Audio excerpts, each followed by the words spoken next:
Kenapa generasi kayak sekarang itu lemah-lemah semua, banyak penyakit segala macam, berupa timbunan lemak, berupa timbunan penyakit segala macam yang berlimpah. 7 kelebihan atau kedahsyatan. Yang pertama, dia akan makan sel-sel yang rusak. Satu sel-selnya kita, dia akan menjadi membakar lemak, dia akan memperbaiki semua sistem. Insulin dan gula akan terkontrol. Makanan tadi bisa Anda asup setiap hari itu.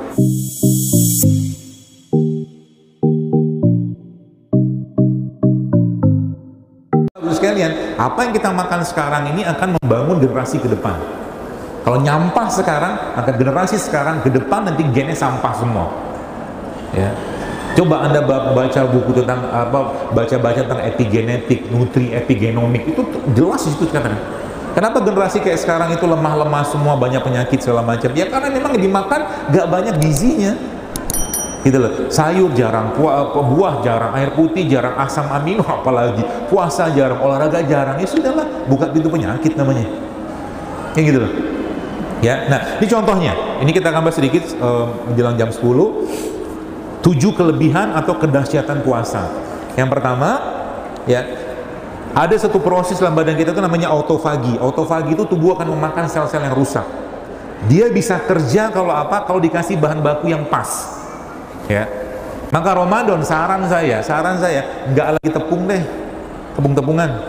Saran saya, nggak lagi gula pasir, nggak ada lagi minyak goreng, nggak ada lagi nasi putih. Bisa diganti, nasi putih bisa ada ganti dengan apa? Cari yang sehat, beras merah kayak, beras coklat kayak, beras hitam misalkan.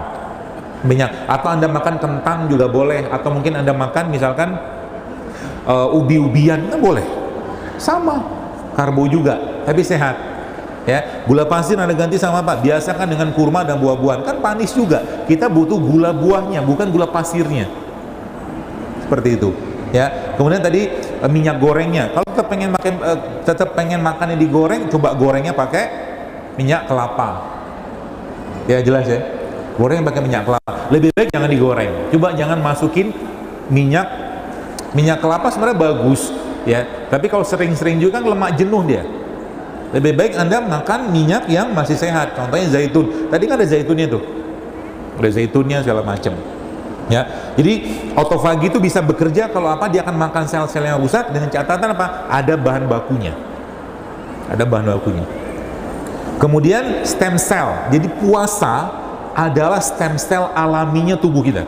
Jadi sekarang kan banyak yang produk stem cell segala macam. Puasa itu stem cellnya kita. Ya, yang ketiga, peningkatan keton, benda keton. Benda keton ini kalau dia muncul maka dia akan menjadi membakar lemak dibakar oleh badan kita dan dia akan jadi bahan bakunya. Nah, nanti latihan bagi bapak-bapak atau ibu sekalian yang pengen prolong puasanya, maksudnya. Ya, ada beberapa tipsnya. Jadi Anda kan kalau kita puasa, misalkan kita sahur itu jam 4 subuh misalkan. Sahur ya. 4 ke 4 itu kan 12 jam. 4 pagi ke 4 sore kan 12 jam. Naikin lagi sampai ke 18 jam. 18 jam berarti dari buka puasa. Karena kita bukanya kan jam 6 misalkan ya. Kan udah 14 jam tuh. 4 ke 6 kan 14 jam. 14 jam kita butuh 4 jam lagi. Jadi waktu buka itu nggak usah banyak makan dulu. Waktu buka jangan sebanyak, nanti makannya di 18 jam. Baik, analoginya begini. Saya kasih tunjuk ya. Ini ada film. Nih.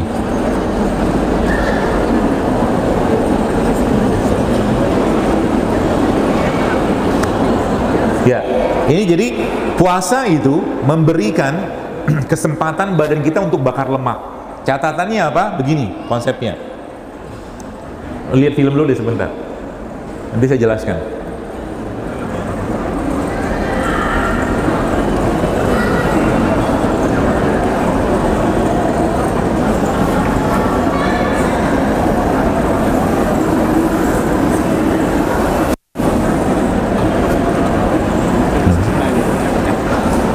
Ya, gitu.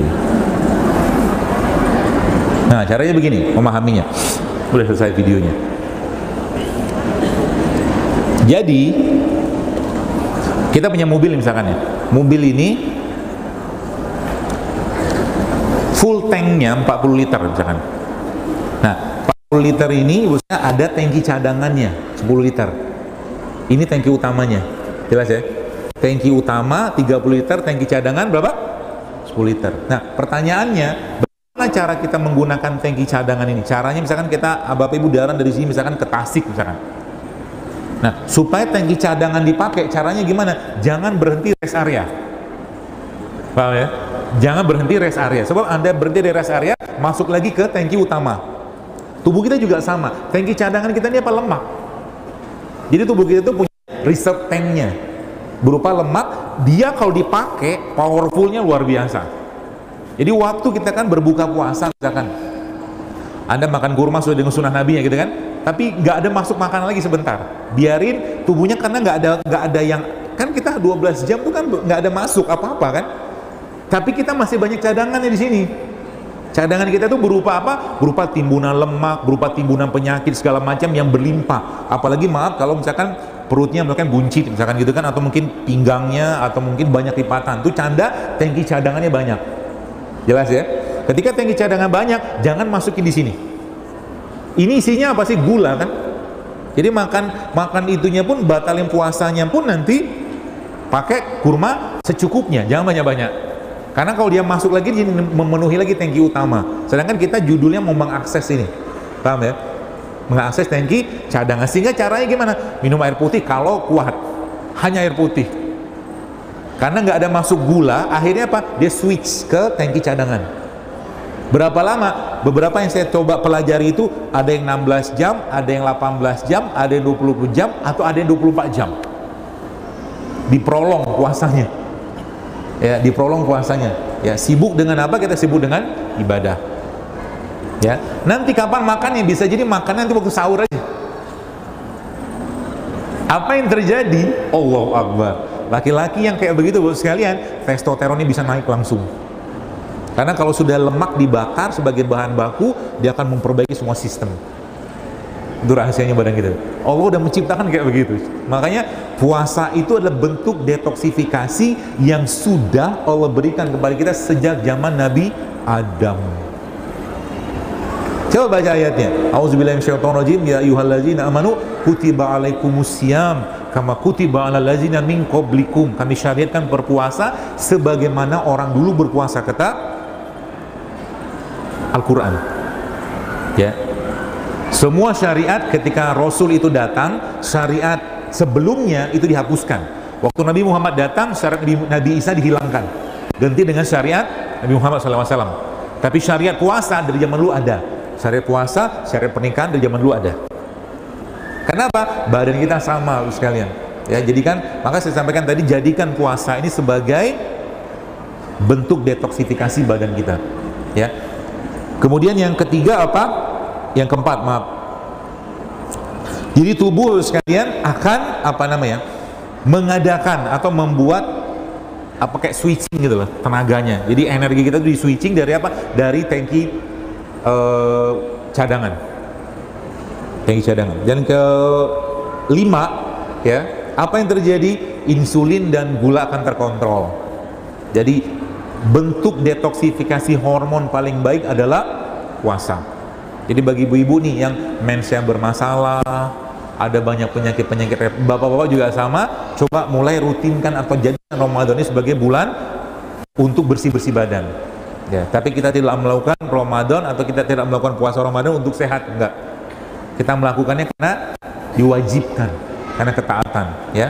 Nah, yang keenam, dia meriset isi bakteri badan kita, terutama khusus-khusus di perut. Catatannya apa? Kasih bahan baku untuk dia, untuk bergerak.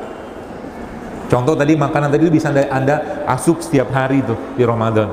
Protein ada, karbonya ada, lemak ada, serat ada. Dan terakhir, puasa adalah bentuk riset DNA. Di DNA itu kata-kata seorang ahli, kata Kazuo Murakami dalam bukunya Gen On Off itu dikatakan itu ternyata puasa adalah caranya, bukan puasa, dikatakan gen kita itu bisa on off. Ya, on off-nya itu salah satunya dengan cara berpuasa. Jadi yang kanker, katakanlah dia mau apa tuh namanya, kanker itu dia mau tumbuh berkembang, dengan puasa di stop. Apalagi ditambahkan dengan satu obat kanker yang paling baik namanya apa? Al-Quran. Al-Quran itu obat kanker. Ada beberapa jenis ruqyah yang memang dikhususkan untuk kanker pada Al-Quran. Coba belajar, tanya sama para peruqyah dan tambah lagi, kalau memang memungkinkan di Ramadan itu ada waktu, biasanya sih ada, atau tanggal 17-nya atau 19-nya atau 21-nya adalah saat berbekam.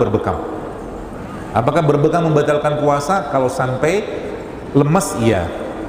Tapi coba usahakan jangan banyak-banyak titik, ambil berkahnya aja. Ya, kayak sekarang juga sama. Sekarang tanggal berapa Hijriah nih? Coba dilihat nanti. Kalau memang tanggal berbekam sunnah tertentu, misalkan tanggal 17 atau 19 atau 21 ya pada bulan atau tahunnya Islam, manfaatkan tanggal tersebut. Seperti itu. Baik, saya kira mungkin cukup. Mudah-mudahan bermanfaat.